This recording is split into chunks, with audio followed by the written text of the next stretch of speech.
Baik, Assalamualaikum warahmatullahi wabarakatuh. Shalom, Om Swastiastu, Namo Buddhaya, Salam Kebajikan. Yang terhormat Dewan Juri, yang saya hormati, moderator dan tim pencatat waktu, serta hadirin sekalian yang saya banggakan.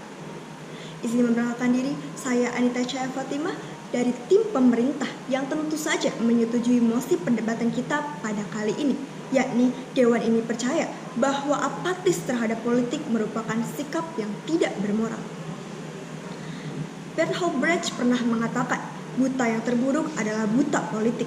Dia tidak mendengar, tidak berbicara, dan tidak berpartisipasi dalam peristiwa politik. Si dungu tidak tahu bahwa dari kebodohan politiknya lahir pelacur, anak terlantar, dan pencuri terburuk dari semua pencuri. Politisi buruk, rusaknya perusahaan nasional dan multinasional yang merusak kekayaan negeri. Baik, hadirin sekalian, dikutip dari Journalism for Political Interest and Apathy Among University Students, a Qualitative Study 2012, karya Ahmad dan kawan-kawan menjelaskan bahwa apatis adalah ketidakpedulian individu di mana seseorang tidak memiliki minat atau tidak adanya perhatian terhadap aspek-aspek tertentu, seperti kehidupan sosial maupun aspek fisik dan emosional. Kemudian menurut pakar ilmu politik sekaligus Dekan Universitas Indonesia di Fakultas Ilmu Sosial dan Politik, politik merupakan sebuah sistem yang menyangkut proses menentukan tujuan-tujuan dari sistem itu serta melaksanakan tujuan-tujuan tersebut.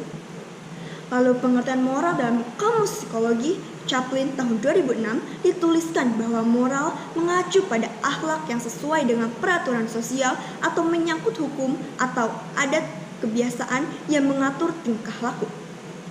Baik, memasuki poin argumen saya yang pertama, mendukung pengertian moral dalam Kamus Psikologi Chaplin tahun 2006 bahwa studi mengenai partisipasi politik masyarakat merupakan sebuah bagian penting dan menjadi bagian dari pembangunan politik di era modern. Herbert McCloskey memaknai partisipasi politik sebagai kegiatan sukarela dari warga masyarakat di mana mereka mengambil bagian dalam proses pemilihan penguasa dan secara langsung ataupun tidak langsung dalam proses pembentukan kebijakan umum. Seperti yang tertulis dalam Undang-Undang Nomor 2 Tahun 2008 tentang partai politik dibentuk antara lain dengan pertimbangan untuk menampung dinamika dampak perkembangan masyarakat yang majemuk guna meningkatkan peran, fungsi, dan tanggung jawab partai politik dalam kehidupan demokrasi. Namun, survei LPMM atau Lembaga Penelitian Masyarakat Milenium menyatakan sekitar 72,9% masyarakat Indonesia mengaku tidak tertarik terhadap berita-berita politik dan pemerintahan. Sedangkan masyarakat yang tertarik dengan berita politik dan pemerintahan hanya sekitar 20,3%. Dengan tingkat kepercayaan survei sebesar 95% dan margin of error kurang lebih 2,19%.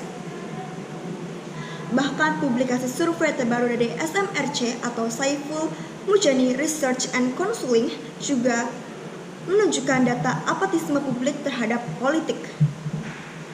Dalam kaitannya dengan pemilihan calon presiden sebelum pandemi COVID-19 merebak, responden yang tidak memilih calon presiden sebesar 23,8%.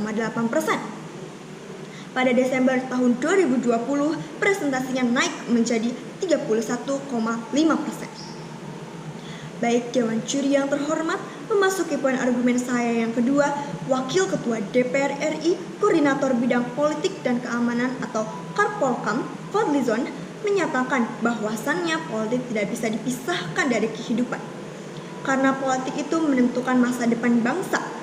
Generasi muda selaku generasi penerus bangsa tidak boleh apatis terhadap politik. Penting bagi generasi muda untuk berpikir kritis dan sadar bahwa kepedulian kita itu penting bagi kehidupan. Soekarno pernah mengatakan, beri aku 10 pemuda maka akan kuguncangkan dunia. Hal itu menunjukkan bahwasannya generasi muda adalah tongkat untuk membangun negeri ini dan menjadi kunci perubahan pada masa mendatang. Perlu Anda garis bawahi. Generasi muda harus sadar bahwa hak-hak kita berkuasa itu sangatlah penting. Politik adalah ketika kita bisa menggunakan tangan, suara, dan hak kita untuk mengubah negeri kita menjadi lebih baik lagi. Oleh karena itu, saya sebagai tim pemerintah tetap berpegang teguh pada pendirian saya, yaitu menyetujui mosi perdebatan kita pada kali ini. Sekian, terima kasih.